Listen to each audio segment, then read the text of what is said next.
The English and Spanish are more alike than not alike. The whole point for these countries to be in America was to colonize and spread their religion. Both have different views on politics, race, and religion, which influenced the areas that they were around. The English separated themselves from the Catholic Church and established the Church of England, while the Spanish stayed with the Catholic Church, obviously. The English were more supportive when others wanted to convert to different religions.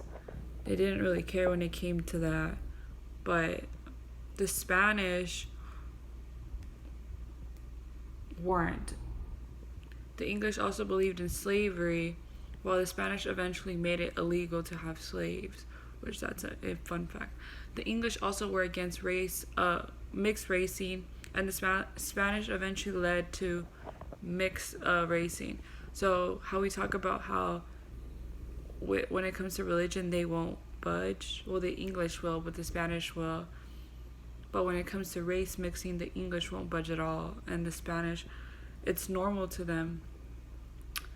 The English were more willing to accept other religions, but not the Spanish.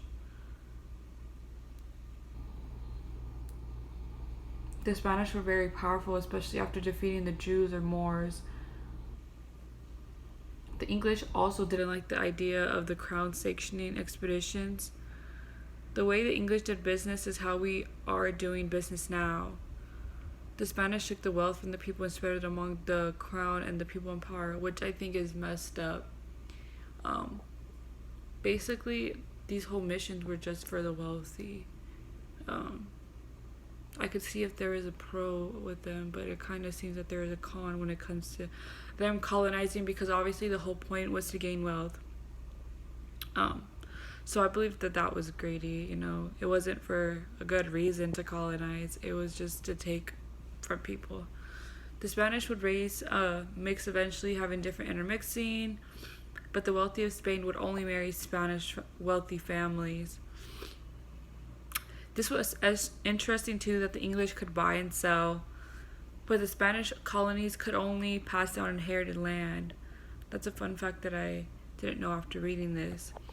The Aztecs are also a huge influence to the Spanish, because regardless of what they did to them, they respected their system and colonized their ideas, basically. The Indians helped shape the U.S. and how we are now, because with their way of doing things is now how we do our checks and balances, which is an interesting fact also.